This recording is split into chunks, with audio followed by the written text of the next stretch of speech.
बिस्मिल्लाहिर्रहमानिर्रहीम। अस्सलाम वालेकुम। आज हमारी ऑनलाइन क्लास की ये समरी वीडियो है। आज हम अपना हिस्सा गज़ल में अदा जाफ़री के बारे में पढ़ेंगे। ये आप अदा जाफ़री की तस्वीर पहले देख लें।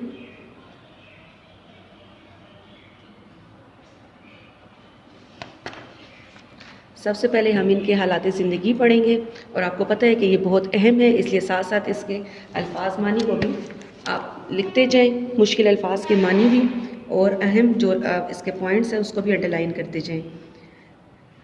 बिस्मिल्लाहिर्रहमानिर्रहीम। अदा जाफ़री, विलादत 1924, वफ़ात 2015।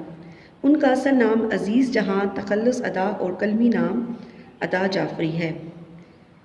कलमी नाम से मुराद तहरीर में इस्तेमाल किया जाने वाला नाम, यानी शायरी में उन्होंने जो नाम इस्तेमाल किया है। वो बदायूं में पैदा हुई, इंडिया में एक शहर का नाम है। उनके वालिद का नाम मौलवी बदरुल हसन था। ख़ानदानी रवायात के मुताबिक निजी तौर पर तालीम हासिल की, निजी तौर पर घर में, ज़ाती तौर पर घरेलू। अहद हाजिर में उनका शुमार बुलंद पाया शायरात में होता है। अहद हाजिर से मुराद मौजूदा दौर में, शायरात शायरा की जमा। उनकी सुखन सराई का आगाज़ दूसरी जंग अज़ीम और पाक हिंद तहरीक आज़ादी के पुरअशोब ज़माने में हुआ।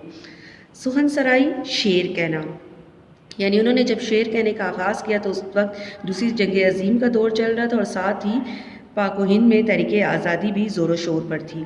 पुरअशोब ज़माने से मुराद है फितना व फसाद से भरा हुआ।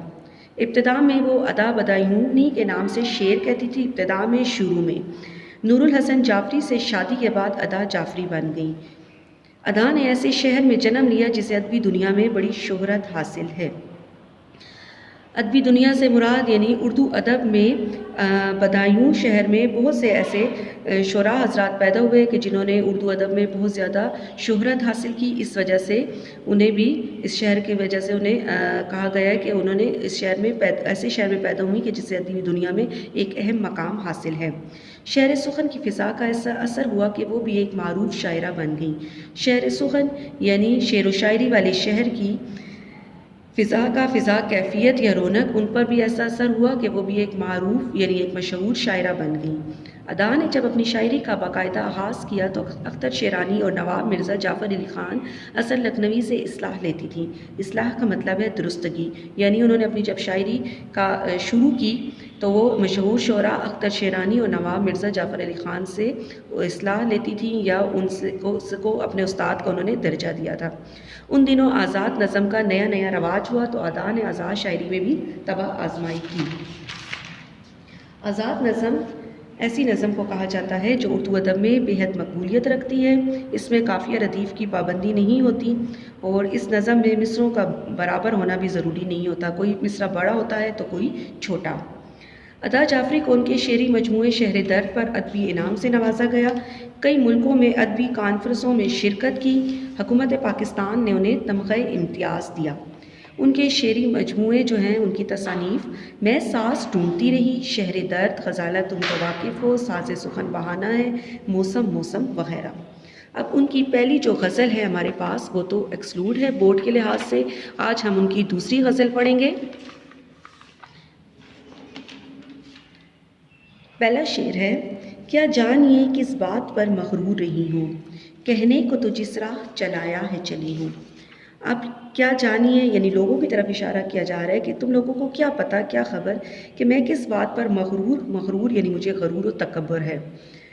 कहने को तो जिस राह चलाया है चली हूँ, कहने को तो मुझे जिस राह पर यानी रास्ते पर चलाया है मैं उसी रास्ते पर ही चलती रही हूँ। अब इसकी तशरीह मुलाहिज़ा करें कि शायरा के अदा जाफ़री कहती हैं कि मैं अपने महबूब को बहुत ज़्यादा चाहती हूँ। अब यहाँ पर महबूब मैं आपको बता दूँ कि उनके महबूब उनके शौहर थे। वो कहती हैं कि मैंने अपने महबूब को की हर बात दिलो जान से मानती हूँ, उसकी हर बात पर अमल करती हूँ और वो मुझे जिस रास्ते पर चलने के लिए कहता है मैं उसी रास्ते पर चलना पसंद करती हूँ। मतलब ये है कि मैं हर काम उसकी मर्ज़ी के मुताबिक करती हूँ और जो चीज़ उसे नापसंद है मैं उसके करीब भी नहीं जाती। एक औरत के लिए बहुत खुशी और फ़ख्र की बात होती है कि वो अपनी ज़िंदगी अपने शौहर की मर्ज़ी के मुताबिक गुजारे। क्लियर? सेकंड शेर देखें, तुम पास नहीं हो तो अजब हाल है दिल का, यूं जैसे मैं कुछ रख के कहीं भूल गई हूँ। पास मतलब इसका करीब, और अजब का मानी है अजीब। यानी तुम मेरे पास नहीं हो तो मेरे दिल का अजीब हाल है। मुझे यूँ लग रहा है कि जैसे मैं कुछ चीज़ कहीं पर रख कर मुझे वो भूल गई है। अब इसकी तशरीह ऐसे होगी कि शायरा कहती है कि मैं अपने महबूब से बेपनाह प्यार करती हूँ। मेरी ये दिली तमन्ना है कि महबूब हमेशा मेरी नज़रों के सामने रहे, लेकिन जब वो मुझसे दूर चला जाता है या मेरे पास नहीं होता तो मेरे दिल की अजीब सी हालत हो जाती है। मैं खोई सी परेशान सी फिरती हूँ। मुझे यूँ लगता है जैसे मैं कोई चीज़ कहीं पर रख कर भूल गई हूँ, जैसे कोई कीमती चीज़ मुझसे खो गई है और हज़ार ढूंढने के बावजूद मुझे नहीं मिल रही। यानी ऐसे हालात में या ऐसी हालत में मुझ पर अजीब बेकरारी सी छाई होती है।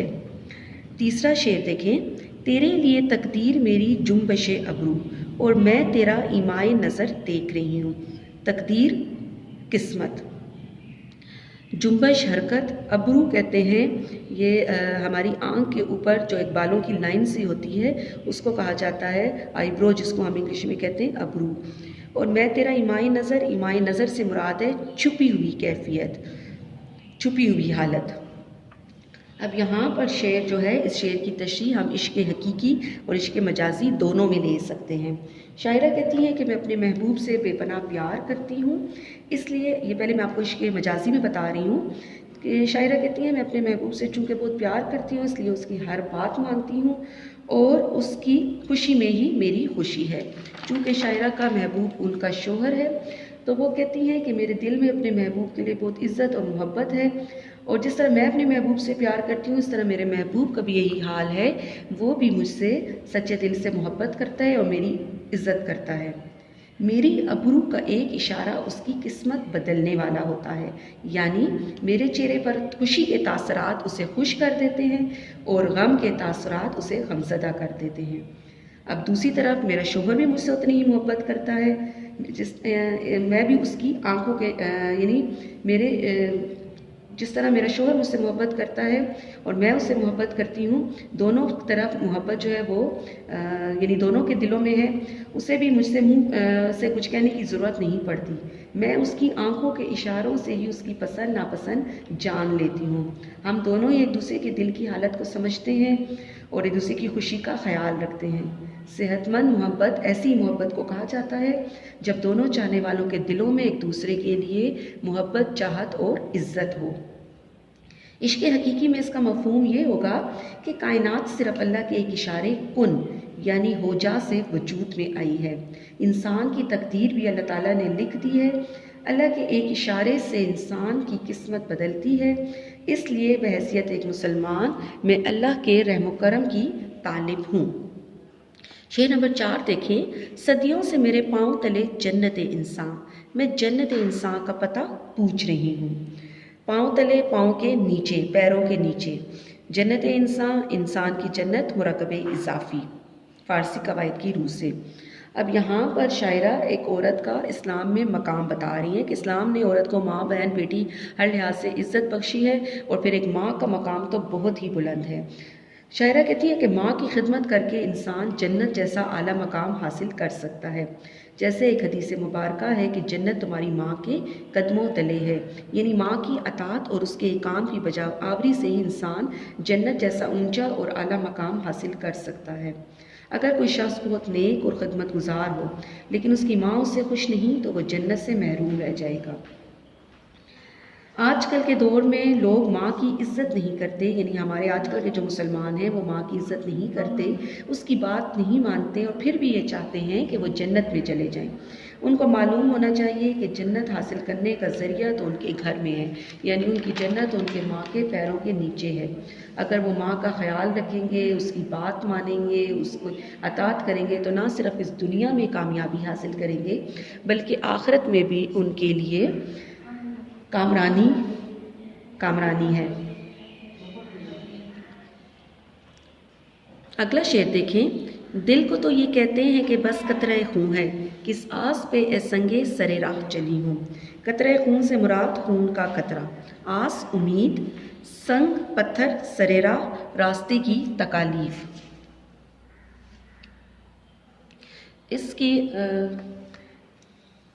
तशरीह मुलाहिज़ा करें कि शायरा कहती हैं कि दिल जो है वो इंसान के जिस्म का अहम जुज़्व है। इंसान की ज़िंदगी का दारोमदार इसी अज़ू पर है, यानी हमारा दिल हमारे जज्बात का मरकज़ होता है। कोई जब हमारे साथ बुरा सलूक करता है तो दिल खफा होता है, और जब कोई अच्छा सलूक करता है तो दिल खुश होता है। यानी दिल में जो है वो जज्बात व एहसासात का मरकज़ है। लेकिन बाज़ लोग जो है वो इस चीज़ की बिल्कुल भी परवाह नहीं करते। शायरा कहती हैं कि मेरा महबूब भी ऐसा ही है, वो भी दिल को सिर्फ खून का एक कतरा समझता है, वो दिल को सिर्फ एक जिस्मानी अज़ू से ज़्यादा अहमियत नहीं देता। तो शायरा के नज़दीक ऐसे लोग संगदिल और बेहिस हैं, यानी रास्ते के पत्थर मुश्किलात पैदा करने वाले होते हैं। तो शायरा अदा जाफरी कह रही हैं कि मेरा महबूब भी ऐसा ही है, मैं तो महबूब से मिलने की उम्मीद पर बैठी हुई हूँ, उससे अच्छे सलूक की आस लगाई हुई हूँ। हालांकि मैं अच्छी तरह जानती हूँ कि वो भी मेरे साथ कभी भी मोहब्बत आमेज़ सलूक नहीं करेगा, क्योंकि वो बेहिस और संगदिल है।